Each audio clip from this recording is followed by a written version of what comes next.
João, capítulo 10. Deixa eu abrir a minha Bíblia também, que eu tô lá em Salmo. Ei, irmão, tirou eu da concentração, tava aqui todo concentrado, preparado. O irmão vai ler um salmo assim que eu amo e me desconcentra todo. Mas glória a Deus por isso. João capítulo 10 e no verso 10. Eu não escrevi essa mensagem, eu tenho um esboço pronto da mensagem. Eu não sei quanto tempo eu vou gastar, e já que eu vou pregar semana que vem aí no Brasil, dentro do estúdio da rádio, então eu não vou preocupar tanto com o tempo, porque se eu não pregar ela toda, vocês vão saber que a continuação vem semana que vem. Mas se você cresceu na igreja, se você tem algum histórico na igreja, você conhece esse versículo de cor, ok? Só que talvez, se você conhece esse versículo da maneira que eu conheci esse versículo, talvez você vai falar assim, mas como é isso, pastor? Calma e anda comigo na Bíblia e a gente vai entender. João capítulo 10, no verso 10 diz assim: o ladrão vem somente para roubar, matar e destruir. Eu vim para que tenham vida e a tenham em abundância. É uma coisa que a gente sempre ouve, ok? É um versículo famosíssimo, tá? Só que vamos pensar um pouquinho aqui. Não sei, algumas pessoas que já me ouviram sabem que eu sou bem realista, eu sou bem pé no chão, ok? O que nós queremos da vida? Em geral, nós queremos viver bem, nós queremos conforto, nós queremos segurança, e nós fazemos de tudo, nós trabalhamos, nós colocamos toda a nossa vida, as situações da nossa vida ao nosso redor para esse propósito, para nós vivermos bem. Okay? Quando nós viemos para a igreja, essa ideia não muda.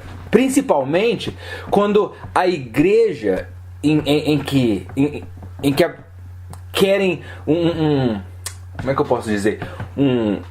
Está focando num centro numérico. Eu preciso de crescer a minha igreja.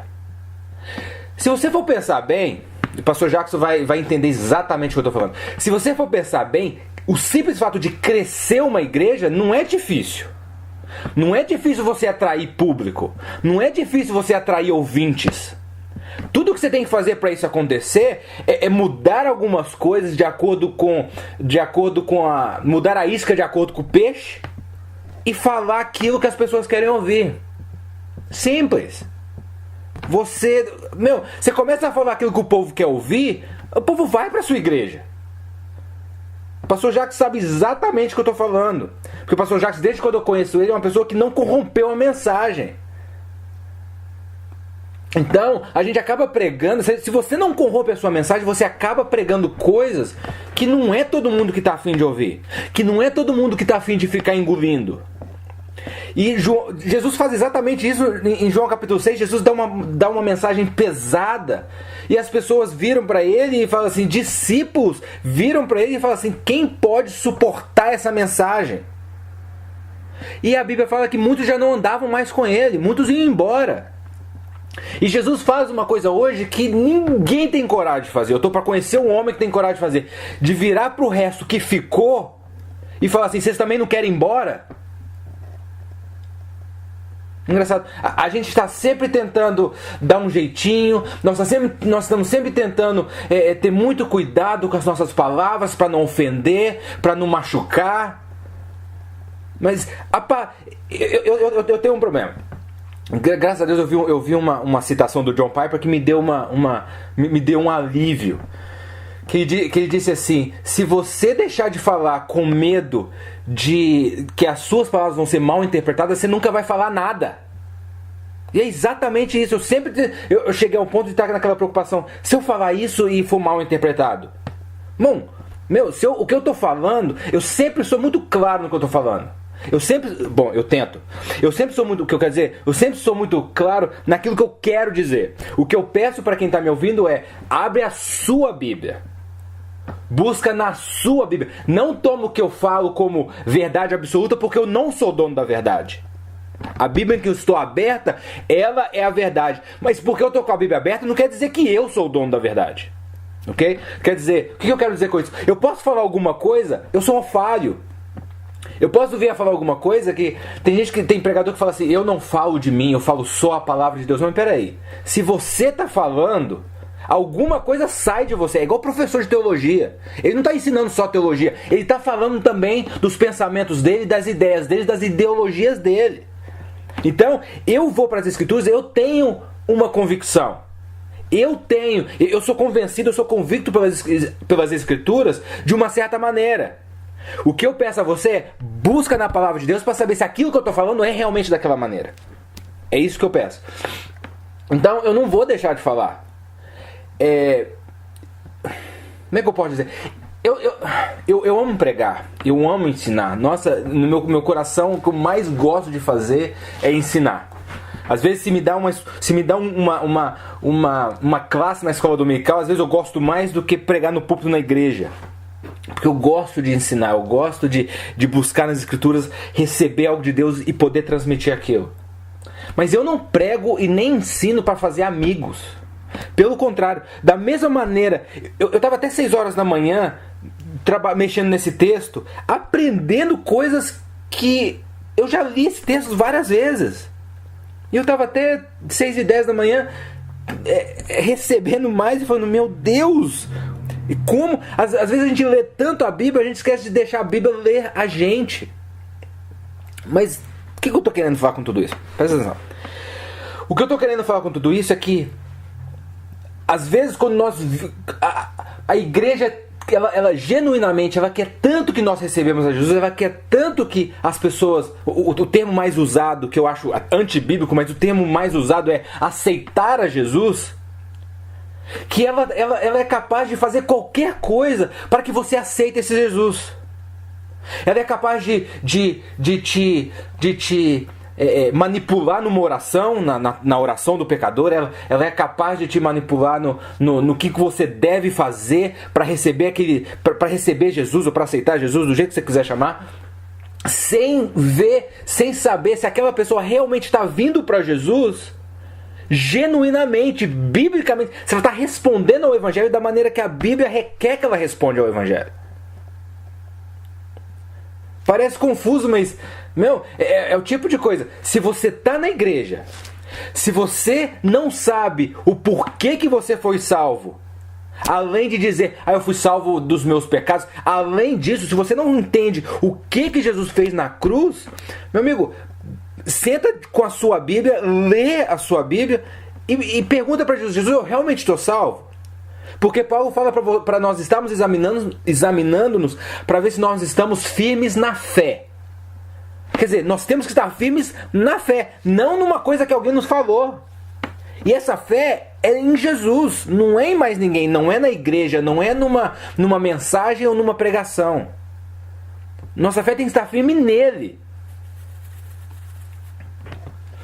Nem sabia que ia levar para esse lado. Mas eu acho que uma pessoa falou para mim assim, mas se você apresentar o Evangelho da maneira que você está falando, ninguém vai receber Jesus.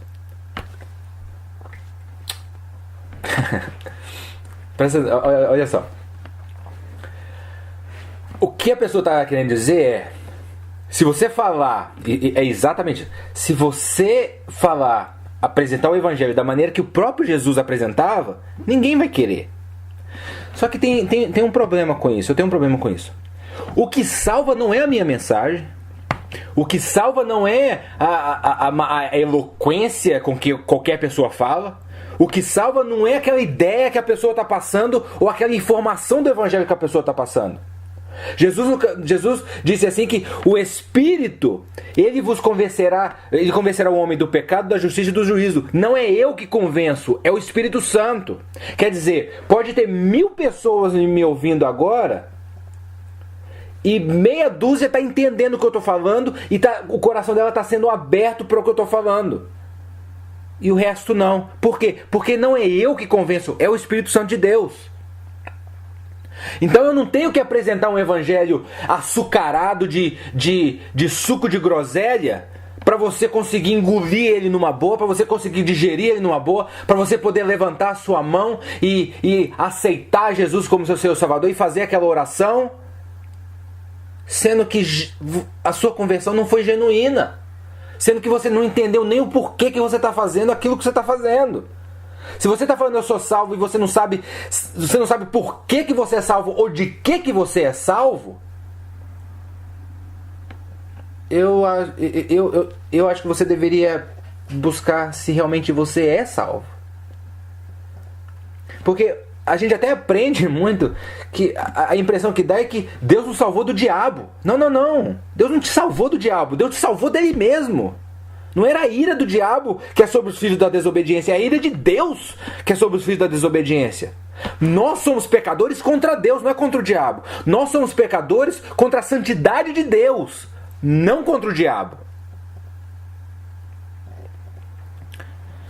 Mas eu vim para que tenham vida. E eu sempre, quando eu olho para esse texto, ultimamente eu passei a olhar, meu Deus, o que é essa vida? Porque o versículo em si é lindo. O ladrão, a gente até acha que o ladrão é o diabo. Lê o contexto desse versículo, não tem nada a ver com o diabo. O ladrão vem somente para roubar, matar e destruir. Eu vim para que tenham vida. Vida, o que nós queremos é vida, tá? Existe esse desejo que foi colocado em nós por Deus. O que nós queremos é vida. E não somente vida. Nós cristãos queremos vida abundante, porque Jesus prometeu essa vida. Não tem nada de errado nisso. E eu vou falar mais. Eu sou convicto de que fora de Cristo não existe vida. Como assim, pastor? Eu estou aqui vivendo e eu não sou seguidor de Cristo, e eu não sou crente, eu não sou cristão. Então eu vou falar para você que existe existência. Vida é só em Jesus, porque ele diz, eu vim para que tenham vida. Fora dele não tem. Através da palavra de Deus e através da realidade que nós vemos no mundo, não existe vida fora de Jesus. E ele ainda vai mais a fundo. Não só vida, mas vida abundante. Eu não vim só para que você tenha vida, eu vim para que você tenha vida completa, você tenha satisfação completa. Que você seja totalmente satisfeito dessa vida. Agora, se você fala assim, não, eu sou cristão, eu tenho vida e vida abundante, tem mesmo. Vamos ser sinceros, tem mesmo. Porque vira e mexe, lê o livro de Salmo e pergunta, Davi tinha vida abundante? Nós vamos ler o que o apóstolo Paulo fala, vida abundante, por causa de púlpito, por causa de ensinamentos, por causa dessa teologia da prosperidade do diabo. Nós aprendemos uma vida abundante que não existe. E a gente aprende que se você aceitar Jesus, você vai ter dinheiro. Se você aceitar Jesus, você vai ter saúde. Se você aceitar Jesus, todas essas coisas vão resolver para você. Isso é mentira. Nós estamos oferecendo um mar de rosa e sentando numa cadeira de espinho, porque nós que estamos aqui sabemos que as coisas não é assim. Nós sabemos disso. Você ouve o pastor Jacques, se tem uma coisa do pastor Jacques que eu gosto mais do que a própria mensagem dele, é a paixão com que ele prega a mensagem. É a dedicação com que ele prega a mensagem e o esforço que ele faz para ser íntegro e fiel ao texto. Mas pastor Jackson tem problema de saúde. Pastor Jackson muitas vezes passa dificuldade. E você fica, meu Deus, mas como que você passa dificuldade? Como que você está falando que Jesus tem vida abundante e você está doente? Porque Paulo disse que se a nossa esperança ela se mantém só nessa era, nós somos os homens mais miseráveis dessa geração. Nós temos vida e vida abundante porque nós sabemos que essas coisas são temporárias. As coisas que nós vemos, as coisas que nós sentimos hoje são temporárias e transitórias. Mas aquelas que são invisíveis são eternas. Existe um corpo de glória esperando a gente, que não tem dor, que não tem doença, onde nosso choro vai ser enxugado no nosso rosto.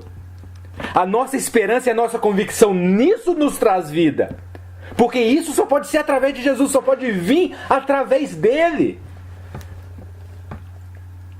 Então, às vezes fala assim, nossa, mas o que você falou aí da teologia do diabo? É do diabo. Sabe? Eu tenho, às vezes o pouco que eu ouço, eu tenho nojo disso. Literalmente nojo, me dá ânsia de vômito. E me ira quando eu vejo alguém pregando uma coisa que não está na Bíblia. Enganando o povo. Enganando só para o povo poder fazer aquilo que quem está pregando quer. E não sei se você percebeu, as únicas pessoas que estão enriquecendo com essa teologia da prosperidade são aqueles que pregam ela. Tem o ódio dela. Mas Jesus veio para te trazer vida. Jesus veio para te trazer vida. Deixa eu ler um pouquinho de Bíblia com você. Vamos voltar um pouquinho. Vamos ver um pouquinho desse contexto. Só um pouco. Versículo 11. Versículo 1, desculpa. João capítulo 10, versículo 1. Em verdade vos digo, o que não entra pela porta no aprisco das ovelhas, mas sobe por outra parte, esse é ladrão e salteador. O contexto que vem antes disso, no capítulo 9, Jesus cura um cego de nascença e tem uma discussão com os fariseus e com os escribas sobre que autoridade que é essa que Jesus tem, que Jesus é... Se você voltar um pouquinho, fala, não sei se é mesmo no capítulo 9 ou até no capítulo 8, fala que esse Jesus tem demônio, é um endemoniado. Isso você foi curado, mas você foi curado foi por Deus, não foi esse Jesus não, que esse Jesus não é nada. No capítulo 10, Jesus começa: em verdade vos digo, o que não entra pela porta no aprisco das ovelhas, mas sobe por outra parte, esse é ladrão e salteador. Você tá vendo que você vai ver que esse ladrão não é o diabo. Foi surpresa para mim também, mas enfim. Aquele, porém, que entra pela porta, esse é o pastor das ovelhas. Para este o porteiro abre. As ovelhas ouvem a sua voz. Ele chama pelo nome as suas próprias ovelhas e as conduz para fora. Lembra quando eu falei que não é a minha mensagem, não é a mensagem do pregador que transforma vidas? A mensagem, o que transforma vidas é o Espírito Santo de Deus. Porque aqui ele está falando, as ovelhas ouvem a sua voz. Ele chama as suas próprias ovelhas. Já é dele. Quando a palavra de Deus é pregada, o seu coração é aberto para ouvir e entender essa mensagem, foi Deus que abriu o seu coração. Eu tenho tanta convicção de que é a glória de Deus, que é o poder de Deus que nos conduz à salvação.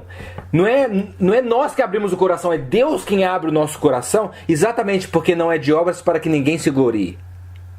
Ninguém vai poder chegar diante de Deus um dia e dizer assim: eu consegui chegar porque eu abri o coração para Jesus. Não. Todo mundo você vai chegar lá do mesmo jeito que você ajoelha e ora até hoje. Fala: Deus, obrigado porque o Senhor me salvou. Obrigado porque o Senhor me transportou das trevas para a luz. Pertence a Deus a salvação e a nossa glória. Verso 4. Depois de fazer sair todas as que lhe pertencem, vai adiante delas, e elas o seguem, porque lhe conhecem a voz. Presta atenção. Mas de modo nenhum seguirão o estranho, antes fugirão dele, porque não conhecem a voz dos estranhos. Jesus lhes propôs esta parábola, mas eles não compreenderam o sentido daquilo que lhes falava. Jesus, pois, lhes afirmou de novo: em verdade vos digo, eu sou a porta das ovelhas. Todos quantos vieram antes de mim são ladrões e salteadores, mas as ovelhas não lhes deram ouvido. Jesus está falando: é eu que sou a porta. Nós estamos falando de vida e estamos falando de vida abundante, certo? Ok. Se Jesus é a porta desse aprisco, se Jesus é a porta, para que eu tenha vida abundante, eu tenho que entrar por essa porta. Eu não posso entrar pela janela, porque quem entra pela janela é ladrão e salteador. Eu tenho que entrar pela porta. O que isso quer dizer? Eu tenho que entrar através de Jesus. Claro que é através de Jesus, pastor. Não. Deixa eu te explicar o que eu quero dizer. Através de Jesus é da maneira que Jesus estipulou. É da maneira que Ele requer. É da maneira que Ele deseja que seja. Que você entre. Como assim? Jesus, ele não é um objeto, ele não é um gênio da lâmpada. Onde vem para Jesus e Jesus vai consertar, vai te curar. Vem para Jesus e Ele vai te dar um emprego melhor. Vem para Jesus e Ele vai melhorar as suas finanças. Vem para Jesus e Ele vai consertar a sua família quebrada. Jesus não é gênio da lâmpada. Muitas vezes você vai vir para Jesus, você vai seguir a Jesus e vai continuar quebrado. Muitas vezes você vai vir para Jesus, vai andar com Jesus, seguir a Jesus e a família vai continuar com problema. O que o Evangelho apresenta e o que o Evangelho prega é que quando você tem Jesus, quando você segue a Jesus, você recebe Jesus. E o que o Evangelho prega é que quando você tem Jesus, Ele é suficiente, independente da situação, independente do que você passa. Então, mesmo que o mundo continue desabando, Ele continua sendo a nossa rocha. É isso que o Evangelho fala. Então, quando nós viemos a Jesus, nós temos que vir a Jesus por Jesus. Por Ele. Não é nem com medo de ir para o inferno, não. Porque o inferno não é... O céu não é feito para pessoas que têm medo do inferno. O céu é feito para aqueles que amam a Deus. Você já consegue identificar qual o versículo que está na minha cabeça? Que Ele preparou... Olhos viram, nem ouvidos ouviram, aquilo que e nem penetrou em coração humano aquilo que Deus tem preparado para aqueles que o amam. Tá? Então o céu não é para pessoas que têm medo do inferno. O céu não é para pessoas que têm medo do diabo. O céu é para aqueles que amam a Deus.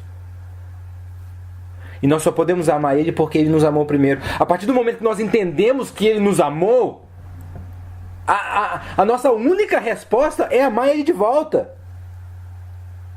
A nossa única resposta é buscar Ele, entrar por Ele. Olha só o próximo versículo, verso 9. Eu sou a porta. Se alguém entrar por mim, será salvo. Entrará e sairá e achará pastagem. Isso é vida. Isso é vida abundante. Vida abundante é saber que o mundo está desabando, mas Deus é o meu refúgio e fortaleza, o socorro bem presente na angústia. Eu não posso pregar para você, para falar, segue a Jesus, que tudo vai se dar bem na sua vida. Eu não posso falar para você, segue a Jesus, que você vai ter um emprego melhor. Eu não posso. Porque Jesus apresenta um evangelho bem diferente disso. Mas pastor, dessa maneira ninguém vai querer. A quem for querer, vai querer genuíno. Sabe por que eu falo isso? Eu acompanho, eu faço parte de um grupo de oração aqui que acompanha o Portas Abertas, Ministério Portas Abertas. E eu, por causa do inglês, eu acompanho a Voz dos Mártires. Eu acho que até tem no Brasil também a Voz dos Mártires. Eu acompanho eles.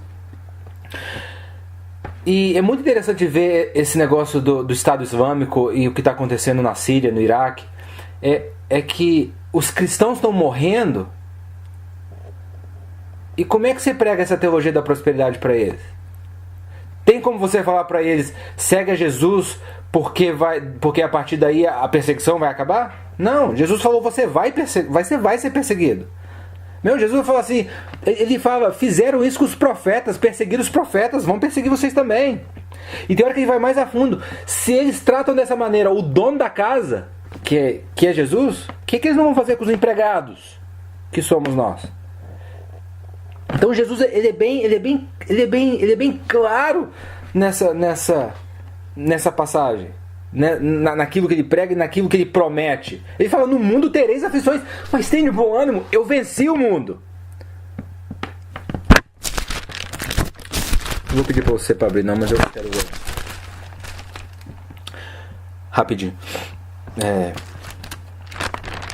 2 Coríntios capítulo 4 e no verso 16. Olha o que Paulo fala das aflições. Ele fala assim: por isso, não desanimados. Pelo contrário, mesmo que o homem exterior se corrompa, contudo, o nosso homem interior se renova de dia em dia. Porque a nossa leve e momentânea tribulação produz para nós eterno peso de glória, acima de toda comparação. É interessante Paulo falar que, porque a nossa leve e momentânea tribulação, você fala assim, Paulo não sabe o que eu estou passando. Paulo falou isso aí, ele não sabe a minha doença, ele não sabe a dificuldade que eu estou passando. Como que ele fala a nossa leve e momentânea tribulação? Paulo, se a pessoa não gosta de crente, se a pessoa não gosta do evangelho, e se ela quisesse perseguir, se opor ao evangelho, Paulo é a pessoa mais frustrante para lidar com ela. Porque Paulo é mais ou menos assim. Se você fala assim, eu vou te açoitar, eu vou te bater, ele fala assim, essa leve e momentânea tribulação produz para mim um peso de glória, acima de toda comparação. Ele vira e fala assim, as tribulações do presente não podem se comparar à glória do porvir. Então eu vou te matar. O meu viver é Cristo e meu morrer é lucro. Então eu vou te colocar na cadeia, não tem problema. Eu vou cantar e vou converter o guarda da sua cadeia, o seu carcereiro. O que você faz com Paulo? Se você bater, o cara tá cantando. Se você prender, o cara tá cantando e convertendo os seus empregados. Se você matar ele tá falando que é lucro morrer. Isso é vida abundante.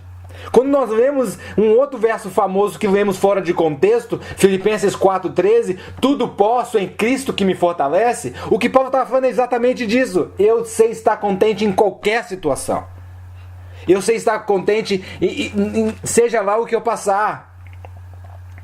Isso é vida abundante.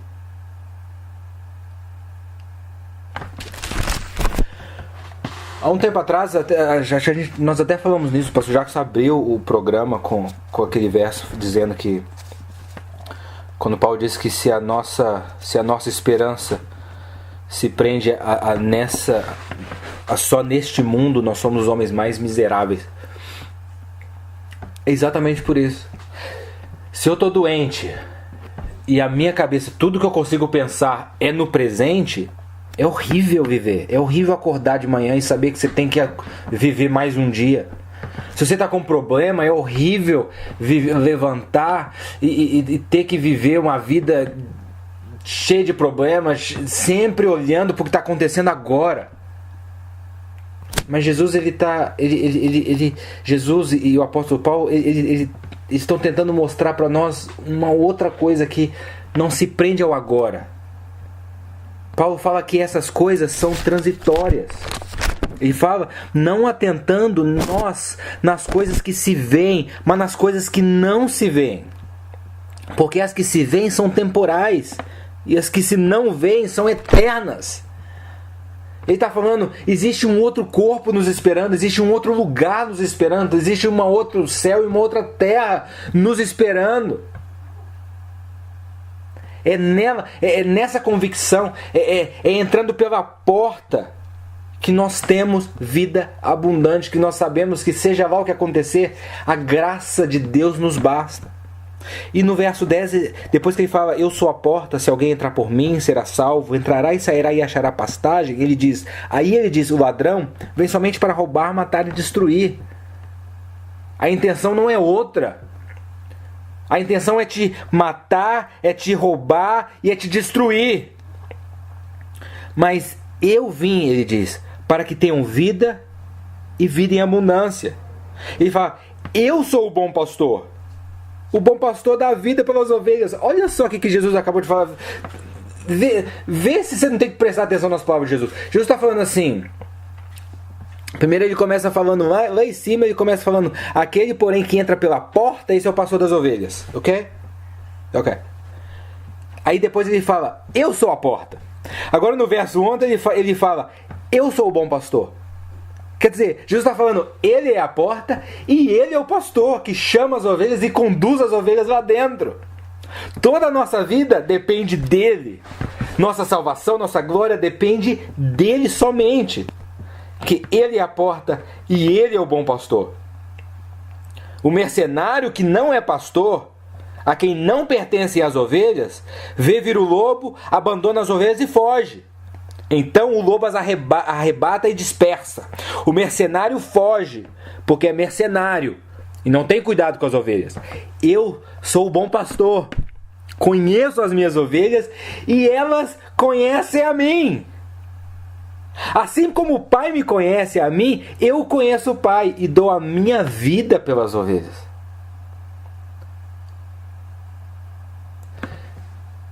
Você consegue entender a graça de Deus nisso? Eu dou a minha vida pelas ovelhas. Nós queremos a vida abundante de Jesus, nós queremos a vida e a vida abundante de Jesus.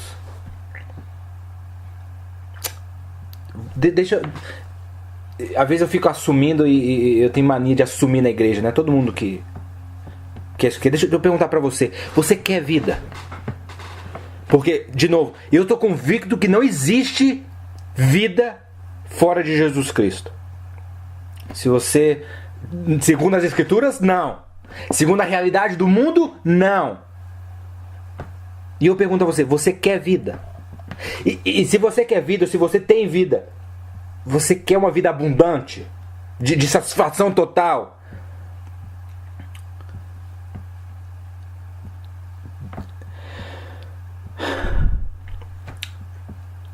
É a nossa vida. Jesus falou assim, que aquele que perder a sua vida por minha causa irá salvá-la, mas aquele que querer salvar a sua vida irá perdê-la.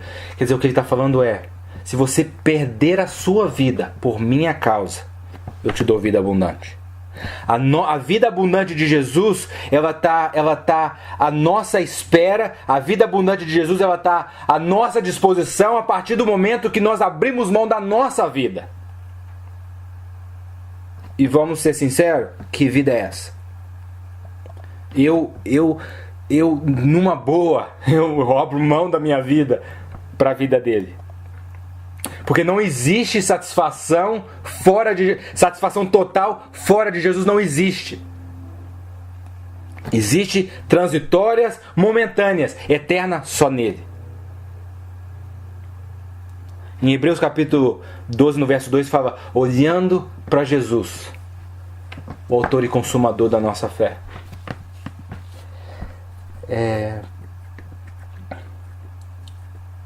Eu quero essa vida. Eu busco essa vida em Deus, porque eu já tenho a convicção que fora dele não existe. E eu convido você a fazer isso. Semana que vem eu vou falar a outra parte que eu já tinha preparado. E a gente vai falar mais sobre essa vida abundante, porque na verdade é o que Deus tem pra você, é alegria, não felicidade. Felicidade é momentânea. Felicidade você vai na discoteca, você vai no barzinho, você vai sair na noitada e você fica feliz até você ter que acordar no outro dia. A felicidade acaba ali. Ele quer te dar vida e vida abundante, onde ele traz a alegria, onde o Salmo 16 diz que na presença de Deus há abundância de alegria e há prazer eterno. Então eu convido você a olhar para Jesus, o autor e consumador da nossa fé, a porta do aprisco e o bom pastor das ovelhas. Semana que vem a gente continua te fazendo uma oração. Senhor, em nome de Jesus, eu agradeço o Senhor pela tua graça, pela tua misericórdia. Eu agradeço o Senhor porque o Senhor tem para nós vida, e não somente vida, o Senhor tem para nós vida abundante. O Senhor tem para nós satisfação de vida, poder, independente da situação, poder olhar para o céu e agradecer o Senhor, nem mesmo por causa da nossa vida, porque o salmista disse que o Senhor, que a tua graça é melhor do que a vida. Então nós agradecemos o Senhor pelo Senhor. Graças a Deus por Jesus. Obrigado porque o Senhor deixou a sua glória e veio habitar no nosso meio. Morrer na cruz, absorver a ira que era sobre nós. absorver o castigo que nos traz a paz, para que nós possamos ter vida e vida abundante no Senhor. Obrigado, Jesus. Obrigado, pastor Jacos. Até quarta-feira. Estou chegando aí. É isso aí, pastor Everton. É isso aí, queridos ouvintes. Espero que tenham gostado da palavra.